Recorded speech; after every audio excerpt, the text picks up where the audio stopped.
प्रिय विद्यार्थियों, इसके पहले हम प्राकृत संख्या, पूर्ण संख्या, पूर्णांक, सम विषम, परिमेय संख्याओं को बहुत अच्छे से समझ चुके हैं। आज हम देखते हैं क्रम विनिमयता।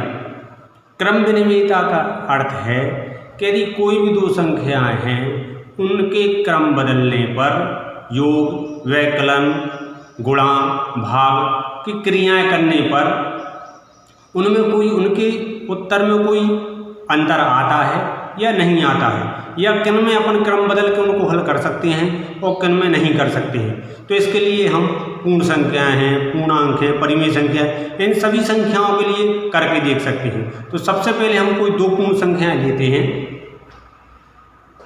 2 और 3, दो पूर्ण संख्याएं, दोनों धन की हैं। अब हम योग,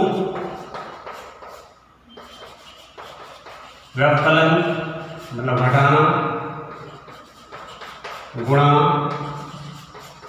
और भाग चारों में करके देखेंगे कि यदि हम इन दो पूर्ण संख्याओं का क्रम बदलेंगे तो किन में अंतर आएगा और किन में अंतर नहीं आएगा।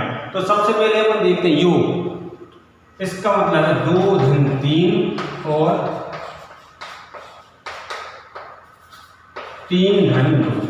हमने इनका क्रम बदल दिया। इसका मतलब ये हुआ a प्लस बी बराबर या b प्लस ए, ऐसा कर दिया। तो देखते हैं हम इनमें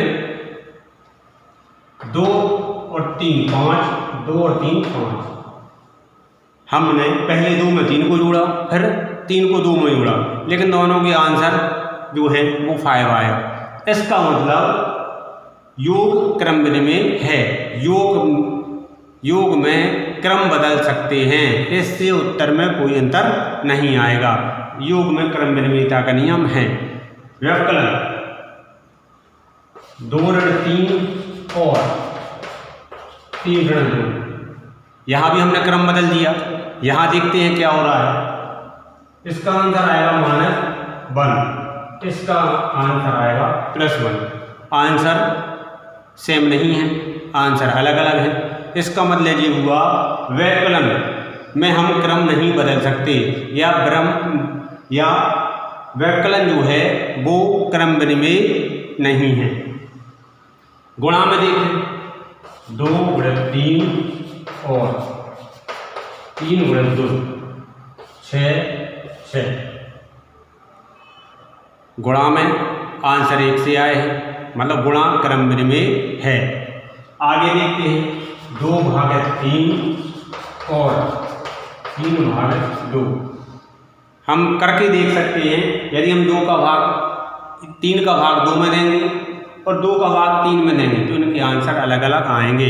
इसलिए दो पूर्ण संख्याओं में योग और गुणा क्रम विनिमय है, लेकिन घटाना और भाग क्रम विनिमय नहीं है। इसका क्रम विनिमय है और नहीं है का मतलब है कि जब भी दो पूर्ण संख्याओं का हम योग करेंगे तो योग या गुणा में तो हम उनको आगे पीछे करके उनको हल कर सकते हैं, लेकिन घटाना में और भाग में ऐसा नहीं कर सकते। इसलिए हम कह सकते हैं पूर्ण संख्याओं के लिए योग और गुणा क्रम विनिमय है, लेकिन व्यकलन और भाग क्रम विनिमय नहीं है। अब आगे बात करते हैं पूर्णांक।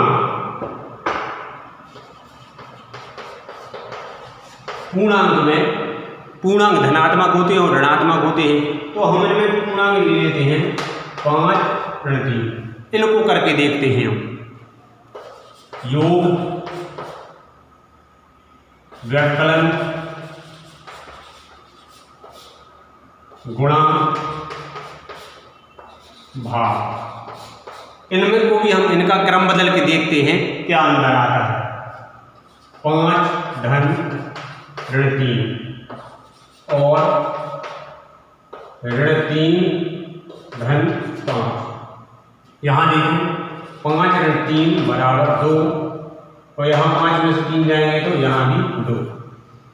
योग पूर्णांकों का योग क्रम विनिमय है, क्योंकि दोनों के आंसर बराबर आए। इसका आंसर 2 है, इसका आंसर 2 है।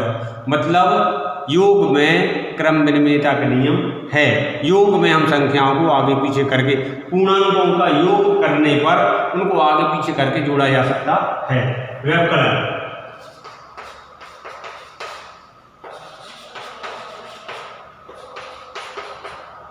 इसमें देखें हम माइनस चिन्ह लगाए हुए हमने 5 माइनस माइनस प्लस, आंसर आ जाएगा 8, यहाँ आ जाएगा -8। इसका आंसर +8, उसका आंसर -8।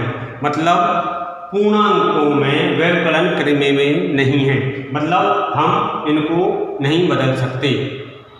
गुणा 5 3 और 5 ऋण 3 गुणे 5 ऋण 15 ऋण 15। गुणा में क्रम विनिमयता का नियम, पूर्ण संख्याओं का गुणा क्रम विनिमय है। पूर्ण संख्याओं का गुणा क्रम विनिमय है। भाग 5 भागत ऋण 3 और ऋण 3 भागत 5। आप देख सकते हो यदि हम इनको हल करेंगे तो इनके आंसर अलग अलग आएंगे।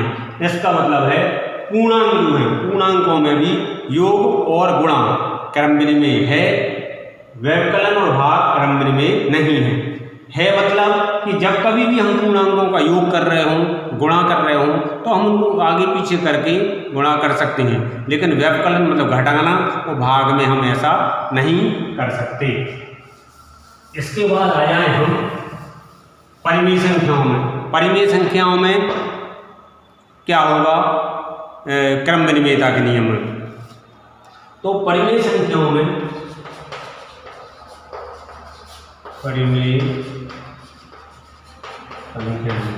हम कोई परिमेय संख्याएं ले लेते हैं, ऋण 2/3 और 5/7। इन दो संख्याओं को लेकर हम इनकी संक्रियाएं समझते हैं। योग वही क्रम बदल गए, 2/3 धन 5/7 और 5/7 धन ऋण 2/3। देखिए इसमें हमने क्रम बदल दिया है। इनको हल करते हैं हम, हर अलग अलग है तो हम गुणा कर लेते हैं।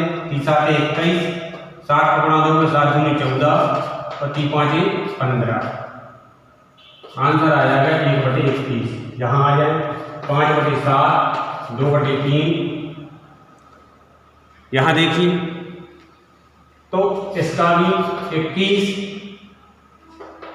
15 14, इसका आंसर भी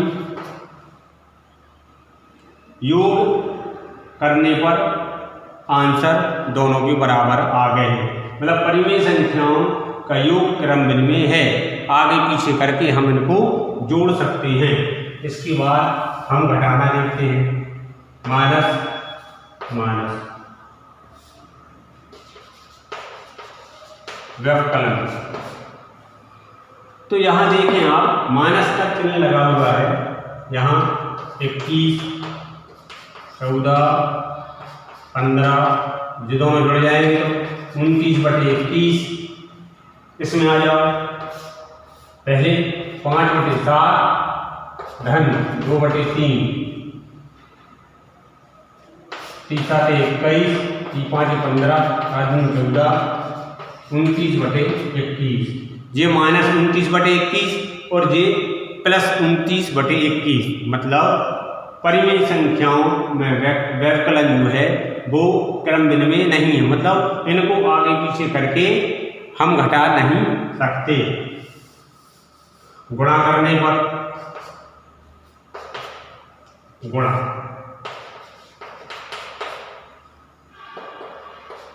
10/21 ऋण 10/21। गुणा क्रम विनिमय है, परिमेय संख्याओं का गुणा क्रम विनिमय है। भाग देखते हैं, इनका भाग अलग अलग आएगा। तो क्रम विनिमयता का अर्थ है कि यदि कोई भी दो संख्याएं, चाहे पूर्ण संख्याएं हों, चाहे परिमेय संख्या हों, चाहे पूर्णांक हो, उनको आगे पीछे करने पर जोड़ने, घटाने, गुणा करने में क्या अंतर, यदि अंतर आता है तो हम उनको आगे हल नहीं कर सकते। जिनमें अंतर नहीं आता है, क्रम बदल के योग में अंतर नहीं आता है तो हम क्रम बदल के योग कर सकते हैं। गुणा में अंतर नहीं आता है तो हम आगे पीछे गुणा कर सकते हैं। यही क्रम विनिमयता का नियम है।